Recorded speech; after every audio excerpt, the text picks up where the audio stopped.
Salut les zouzes, comment ça va? Moi ça va bien, c'est le week-end. Ce week-end je suis détendu, j'avais pas envie de faire une vidéo travaillée comme j'ai pu faire depuis que je suis revenu là. Et du coup je me suis dit que j'allais plutôt faire un free talk, hein, voilà. Donc pas trop de montage, juste un peu d'éclairage, un petit peu d'étalonnage sur le logiciel, une petite musique de fond que je vais rajouter après, et puis ça suffira quoi. Je vais parler de ce que j'ai envie de parler, plus ou moins rapidement, selon le sujet que je vais aborder. Donc on va parler de plusieurs trucs différents. On va parler un petit peu de l'actu comics avec un truc qui m'a un petit peu énervé quand je l'ai lu. C'est ce qui se passe aux États-Unis, dans le Missouri exactement. On va en parler tout de suite après. On va parler un petit peu de VO avec 2 titres VO qui ont fait mon actualité de lecteur cette semaine. Et on va passer aussi sur de la VF, avec un event dont je vais parler un petit peu ici. Et vous pourrez retrouver un article plus complet sur le site lescomics.fr. Et on va faire du hors-sujet aussi, avec un petit peu de jeux vidéo, parce que j'avais envie de parler d'un truc aussi qui m'a un petit peu gavé, qui m'a un petit peu déçu. Donc on va en parler aussi. Voilà. Donc allez, c'est parti, hein, c'est parti. Alors, dans l'actu qui est liée aux comics, qui m'a un petit peu gavé. Donc je sais pas si vous vous rappelez, il y avait déjà eu une histoire comme quoi aux États-Unis ils avaient interdit certains livres dans des bibliothèques, tout ça, dont des comics. Hein. Voilà. On sait que depuis quelque temps aux États-Unis il y a beaucoup de lois restrictives, que ce soit sur l'avortement, que ce soit sur les libertés en général. Il fait pas d'œuvre un petit peu original, il fait pas bon être une femme, il fait pas bon vouloir avorter, il fait surtout pas bon se faire violer du coup, parce que bon, ça serait dommage si tu te fais violer et que t'as un gosse, bah, tu peux pas avorter, quel que soit l'état dans lequel tu te trouves, enfin c'est un peu dommage, voilà. Mais voilà, donc là ce qui se passe, c'est que donc suite à la loi qui a été qui a été votée cet été, dans le Missouri, ils ont carrément voté une loi qui interdit des dizaines et des dizaines d'œuvres de la pop culture, de la contre-culture, des trucs un peu pour adultes, mais et d'autres pas du tout, mais des œuvres importantes, notamment dans les comics, et du coup il y a une pétition qui est en cours, je vous mettrai le lien dans la description, pour faire abroger cette loi, parce que c'est scandaleux. Je vais vous lire l'article en question que j'ai récupéré sur Comic Book Resource. Donc, une loi du Missouri a interdit environ 300 livres et romans graphiques, dont Batman, Watchmen, The Walking Dead et bien d'autres dans les écoles de l'État. Environ 297 livres ont été complètement interdits ou interdits de révision dans au moins 11 districts scolaires de l'État du Missouri, selon PEN America. L'interdiction vient en réponse au projet de loi 775 du Sénat du Missouri, qui est entré en vigueur en août et fait de la fourniture aux étudiants de romans contenant une conduite sexuelle ou comportement sexuel un délit de classe A. Les romans et les romans graphiques visés par l'interdiction incluent A Game of Thrones, The Graphic Novel Series, The Handmaid's Tale, The Graphic Novel, The Complete Mouse, A Survivor's Tale, Genderqueer, A Memoir, Watchmen, American Gods et bien d'autres. L'interdiction vise également les bandes dessinées telles que Batman The Killing Joke, Batman White Knight. Sérieux, White Knight c'est interdit, trop violent quoi. Batman The Dark Knight Strikes Again, X-Men Age of X, Tiflorilège, mais il y a bien d'autres. La liste elle est disponible hein, sur le site, c'est assez hallucinant. Black Monday Murders, ça me fait mal. Ça. Moi personnellement, ça me fait très très mal. Vous savez combien j'aime cette œuvre. Donc interdite. Il y a du Joe Hill, donc The Cape par exemple, qui est interdit. Lock and Key volume 1 et volume 5. Qu'est-ce qu'il y a aussi? Donc Maus, hein, Maus qui quand même parle de l'Holocauste, hein, de manière assez imagée, et qui pour moi est vraiment très importante pour l'histoire en général. C'est scandaleux. Qu'est-ce qu'il y a? Il y a plein de trucs. Qu'est-ce qui m'a marqué dans la liste? Du Robert Kirkman. Alors du Kirkman, il y a tout The Walking Dead hein, quasiment, hein, donc voilà, déjà ça c'est fait. Moi on est tranquille. Qu'est-ce qu'il y a d'autre? Tac. Du Jeff Lemire. Secret Origins, Black Hammer Series, The Event Black Hammer Series. Ouais, boycotté aussi. Qu'est-ce qu'il y a d'autre? Bon, enfin bref, du Alan Moore, il y en a des tonnes. Quasiment tout Alan Moore. Killing Joke, Watchmen, Qu'est-ce qu'il y a d'autre aussi? Alan Moore's America's Best Comics. Bon, de Sean Murphy avec Batman White Knight. Enfin, c'est n'importe quoi. George Orwell, 1984. Incroyable. 1984, la bande dessinée est interdite. Voilà. Celle qui aurait prouvé, qui montrerait le plus ce qu'on est en train de vivre et le point vers lequel on se dirige, le point de non-retour même, je dirais, vers lequel on se dirige, est interdit. C'est pas un hasard. C'est scandaleux. Vraiment, c'est scandaleux. Donc, on a beau pas être américain. Pour moi, c'est quelque chose qui pourra arriver chez nous aussi. Et je pense que c'est important de participer à cette pétition qui a déjà été notamment par Neil Gaiman. Mais je vous reprends la suite de l'article. Quelle est la définition de nuisible? Qui décide? La nouvelle loi se concentre sur les représentations visuelles et le matériel sexuel et certains conseils scolaires et responsables l'ont interprété au sens large, supprimant une gamme étonnante de matériel, des dizaines de romans graphiques et des bandes dessinées, des livres avec photographie, des mémoires et des livres sur l'histoire de l'art. Au cours des 10 semaines qui ont suivi l'entrée en vigueur de la disposition, au moins 11 districts scolaires ont interdit plus de 300 livres. Plusieurs districts ont banni définitivement les livres de leur bibliothèque. Dans un district, plus de 200 livres sont sortis des étagères des bibliothèques pour une période indéterminée de révision. Alors, ce qui est important là-dedans quand même, c'est que en plus, il faut savoir qu'il y a un risque pénal. C'est-à-dire que si les bibliothèques choisissent de laisser les bouquins sur les étagères, elles prennent un risque pénal et financier. Si quelqu'un en fait entrer dans les établissements, c'est-à-dire que toi, tu achètes ton comic book qui est sur la liste, tu l'amènes dans l'école. Bon là c'est des écoles primaires, hein, je sais pas s'il est question des collèges ou quoi, mais si c'est pareil dans les collèges, j'en sais rien. Imagine, t'amènes ça dans un collège et tu te fais choper avec, contre toi, ou du moins le Sénat, ou du moins la municipalité, j'en sais rien, et que tes parents ou toi tu prennes des amendes. On en est là quoi, c'est complètement fou. On essaye d'effacer une partie de la pop culture, de l'histoire et des mémoires dans certains États, et ça c'est en train de prendre des proportions complètement catastrophiques.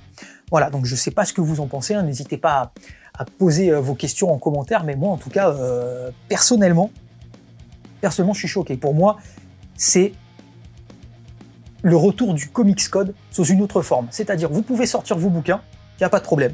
Par contre, c'est pas dit que quelqu'un puisse les lire. Ou en tout cas, pas avant un certain âge. On contourne le truc. C'est-à-dire que c'est encore pire, quoi, finalement. Donc voilà, c'est vraiment quelque chose qui m'a gonflé, et j'espère qu'on se retrouvera pas avec ce genre de choses en France. Voilà. Voilà, donc ça c'est pour l'actu de la semaine qui m'a marqué. Ensuite, en actu VO, donc il y a 2 titres que j'ai lus cette semaine, dont notamment le one-shot The Golden Age. Je sais pas si on le voit bien, alors attendez, hop, voilà.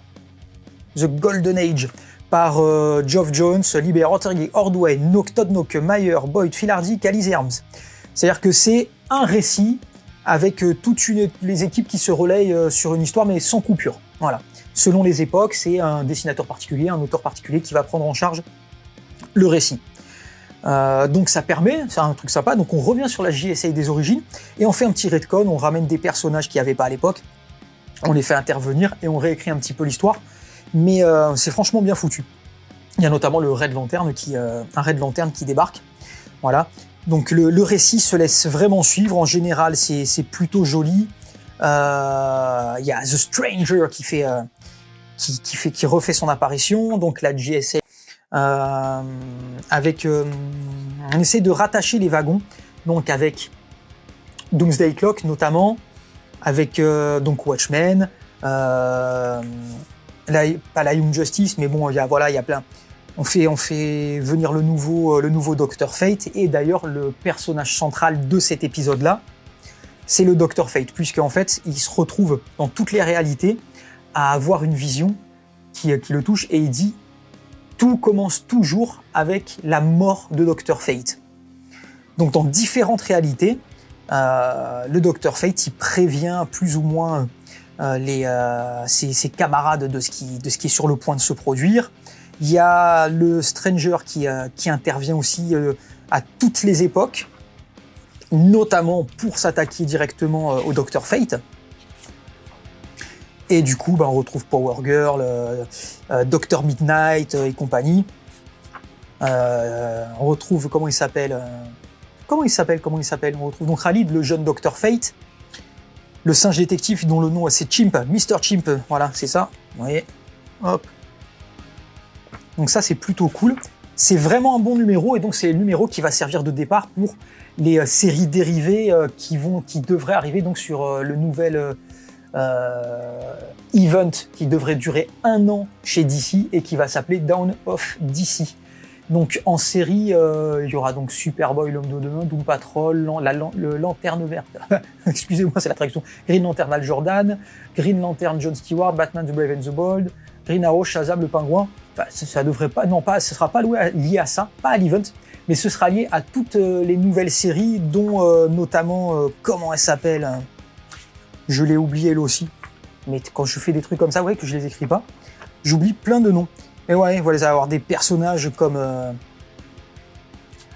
le fils d'Arlequin, Ladybug, The Boom, personnages comme ça. Donc le Red Lantern et Mister Miracle. Voilà, mais bon, il y a pas mal de séries dérivées de ce one-shot hein, qui vont faire leur apparition. Et ça m'a l'air plutôt sympa, sachant que c'est Geoff Johns qui va en chapeauter la plupart. Donc ça me fait plutôt plaisir. Ensuite, toujours en actualité VO, j'ai écrit un article, les 30 ans. Les 30 ans, je crois, c'est ça? Ouais, ça doit être ça, on doit être à 30 ans à peu près. Je sais même pas si c'est pour les fêter en fait, mais il me semble, je sais plus. Je sais plus si c'est pour les 30 ans de Wildstorm ou un truc comme ça. Bref, enfin, bon, ça c'est pas très important. Bon, alors en tout cas, c'est un petit peu décevant. C'est un petit peu décevant parce que bon, forcément, vous voyez, on a quand même des jolis covers. Moi, j'adore celle-là. Je la trouve superbe. Mais bon, celle-là, elle est pas mal non plus, hein, celle de Jim Lee. Voilà, qui est assez jolie aussi. Mais donc, dedans, c'est Segovia qui se charge des dessins. Alors, Segovia, c'est pas dégueulasse. Hein. Franchement, Segovia, c'est même plutôt très bien. Mais quand t'es comme moi, un enfant adolescent des années 90, et que t'as connu Jim Lee, ce qu'il a fait à l'époque, bah ça tient pas la comparaison quoi. La force, ce qui a fait le succès des Wildcats, c'est déjà il y a eu des bons auteurs dessus. On a quand même eu Alan Moore qui en a fait une partie, tout ça. Mais c'est même pas le plus important. C'était graphiquement, on avait Jim Lee à son summum. Il était vraiment au top de sa forme. Il y avait des splash pages assez incroyables sur tous les numéros que lui il a réalisé. En tout cas, il en a fait une douzaine. Et ça pétait la rétine, quoi. Les couleurs, elles étaient top, l'ancrage était top. C'était vraiment une série iconique. C'était un vrai blockbuster des années 90. Et là, on le retrouve pas. Pour moi, on le retrouve pas. J'ai trouvé ça assez convenu, assez moyen, assez mou. Il y a un petit peu de punchline, il y a de l'action, mais j'essaie de vous trouver un truc qui pourrait servir de comparaison avec ce qui s'est passé dans les années 90, tu vois. Mais il y a pas, j'en trouve pas, même si le trait est plutôt joli. Voilà, le truc qui pète le plus la rétine dans l'épisode, c'est ça. Voilà, c'est ça. C'est la page que vous voyez là, ici, là. Hop. Ah non, pardon, celle-là. Voilà. Et on va pas se mentir. Voilà, c'est pas fou. L'histoire est pas dingue. C'est toujours donc comment il s'appelle, contre les méchants aliens, les démonites. Les démonites. Voilà. Et puis il se passe finalement, enfin on sait pas trop où on va. La seule chose qui me donne envie de continuer, c'est que à la fin il se passe un truc. Déjà au début ils sont à Gotham, donc on voit Nightwing et je sais plus qui à un moment donné, et on voit à la fin notamment Green Arrow parce que ils ont déménagé, se sont installés à Central City. Donc on va voir ce qui se passe avec les Wildcats dans l'univers d'ici, et notamment dans l'univers de Green Arrow. On verra bien ce qui se passe. Voilà. C'est pas le truc du siècle, mais ça se laisse lire. Mais le problème, c'est que c'est 4,99 €. Donc en France, la plupart des magasins, avec les frais supplémentaires qu'il y a, notamment à cause de la dépréciation de l'euro par rapport au dollar, on est à plus de 5 € le numéro. Donc ça fait un peu chier. Et du coup, je rebondis notamment sur la grosse escroquerie là, que je vais vous montrer en VO, puisque cette semaine, ce mois-ci, cette année, on fête les 30 ans de la mort de Superman, donc le comics là. Et du coup, donc ils ont sorti un numéro spécial que j'ai pas encore lu. Moi, j'ai pris celui-là. Alors attendez, parce que je me vois pas. J'ai pris celui-là, cette version-là, de Francesco Mattina. Voilà, la jolie cover qui est très très belle comme ça, tac tac, super. Donc ça, celle-là, vous voyez encore, ça coûte déjà 11 $ en gros. En gros, en euros, on est à 13 € presque. Ouais, non, on est à 13 € pour ça. Vous voyez, ils ont fait aussi un facsimilé très sympa, ça par contre c'est très cool, une réédition facsimilé du Superman 75, donc le numéro original où il y a la mort de Superman, qu'ils vendent 3,99 $, ça c'est pas trop cher, ça va, et avec notamment, avec cette cover, cette fin et quand vous l'ouvrez, vous avez donc d'abord Lois qui prend Superman dans ses bras, et ensuite, quand vous ouvriez comme ça, vous avez donc Superman qui était mort dans ses bras avec cette triple page magnifique. Et ça, bon, ça encore, ça va. Mais il faut savoir qu'il existe un numéro, comme il était sorti à l'époque, dans le sachet noir avec juste le tigre de Superman, avec le truc qui coule là, avec le sang qui coule, vous voyez. Et ça, c'est vendu 18 $, bordel de merde. 18 $. Je sais pas si vous vous rendez compte. On est à plus de 20 € en français. Je voulais les prendre au début, je l'ai pas pris. À ce prix-là, c'était hors de question. Voilà, donc ça devient compliqué, surtout que les gens, ils ont de moins en moins de pognon, et que ce soit chez Marvel ou chez DC, on commence à pratiquer des... Enfin, je veux dire, entre 4 et 5 $ un numéro, tu prends du Black Label, t'es au-delà de ça. Moi, je vois, quand je prends ma VO dans le mois, j'en ai que pour 150 balles à peu près, quoi. Pour 150 balles, et j'en ai pas des tonnes. J'ai une vingtaine de numéros pour 150 balles. Je sais pas si vous vous rendez compte, il y a 25 pages d'histoire à chaque fois. C'est n'importe quoi. C'est n'importe quoi. Et heureusement, il y a Image. Bah, Image, ils ont capté, voilà, 3 $, c'est bien. À peu près. C'est ça, 3 $. Attendez, que je vous dise pas de bêtises. Mais je crois que c'est ça. Là, par exemple, j'ai lu au Powerbomb 6, l'excès. Enfin, on en reparlera, c'est pas si bien que ça. Mais voilà, 3,99 $ pour celui-là. Vous voyez, on est au même prix, finalement. Ça a augmenté, ça aussi, punaise. Mais je crois que les spawns, doit être à 3 $, je crois, mais je suis pas sûr. J'en ai pas sous la main, là. Enfin, bref.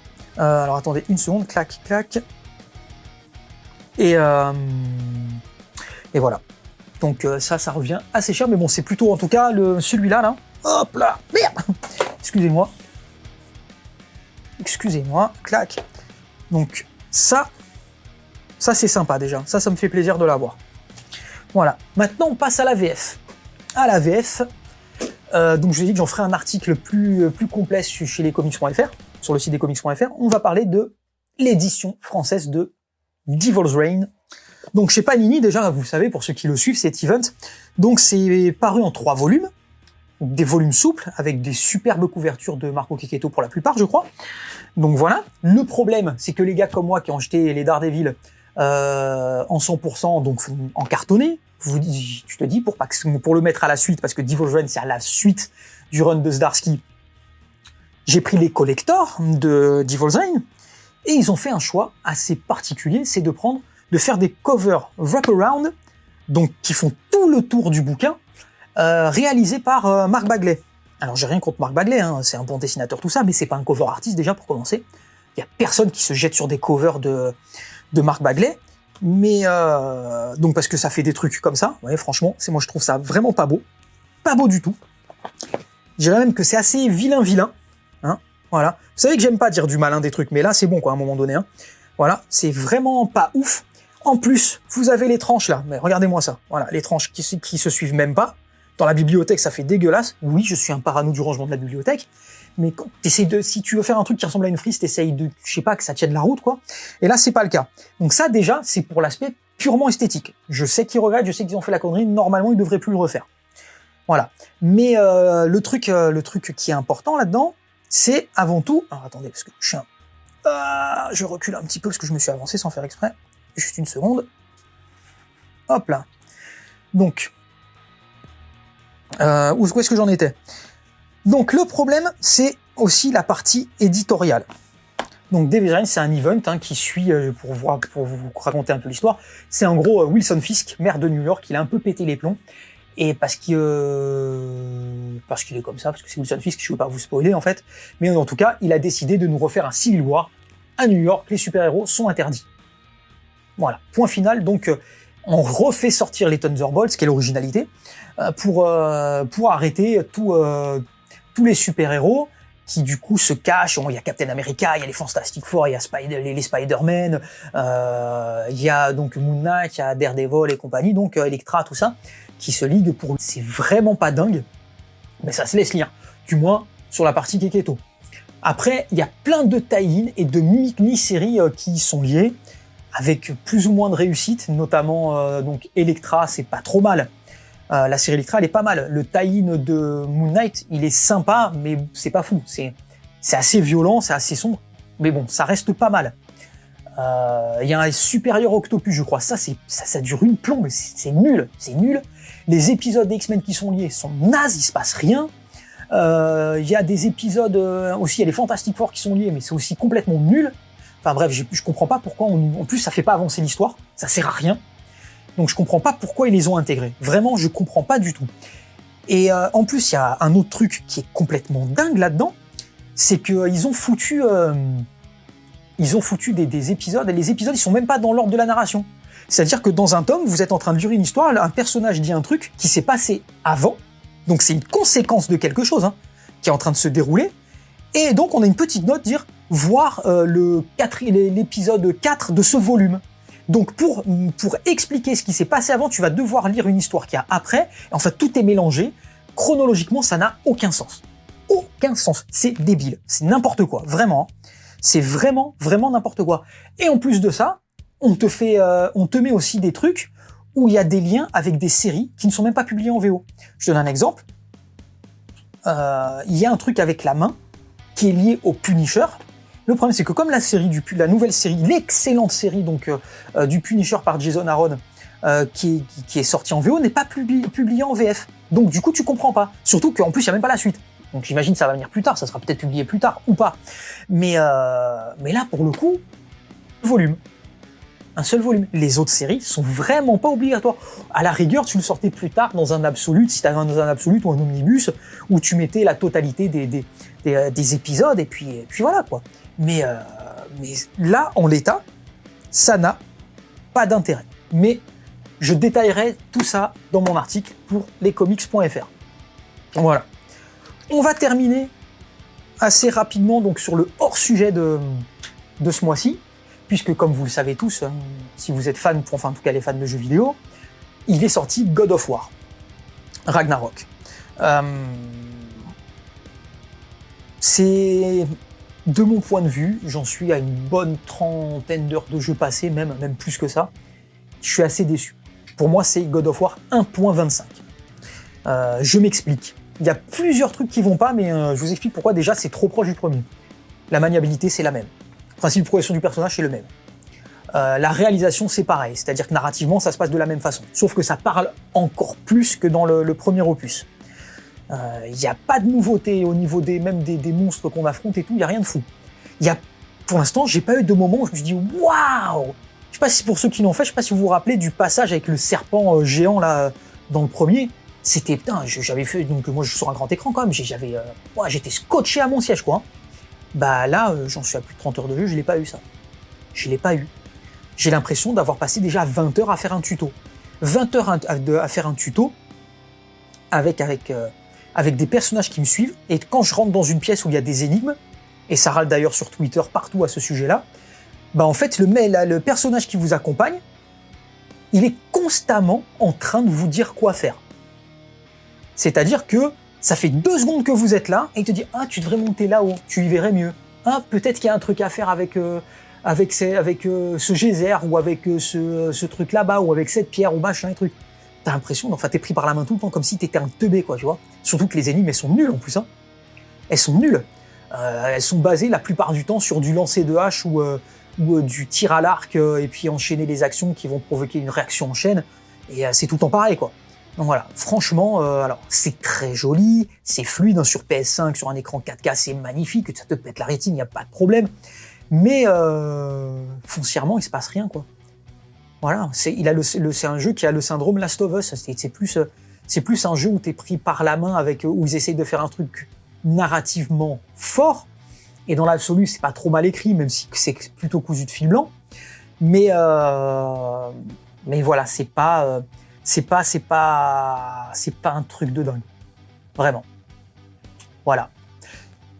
Bah voilà. Donc bah c'est tout pour cette vidéo, c'est déjà pas mal, hein. Je pensais pas mettre aussi longtemps, on est déjà à plus de 25 minutes.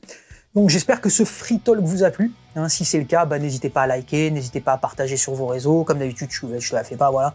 Si tu viens de débarquer, sache qu'il y a plein de vidéos sur ma chaîne à regarder. Et moi, je serais ravi de vous retrouver peut-être la semaine prochaine, parce que j'ai des projets de vidéos qui arrivent. Mais je sais pas encore quand est-ce que je vais le faire, parce que je veux faire ça bien, j'ai pas envie de faire ça quand j'ai la flemme ou je suis pas motivé, tu as vu. Puis c'est bientôt Noël. Mais ouais, il y a des trucs qui arrivent, voilà. En tout cas, en attendant la prochaine vidéo, prenez soin de vous et de vos proches. Et surtout, comme d'habitude, lisez un max, surtout des comics, allez signer la pétition. Et puis voilà. Hein, bon, allez. Ciao les zouzes!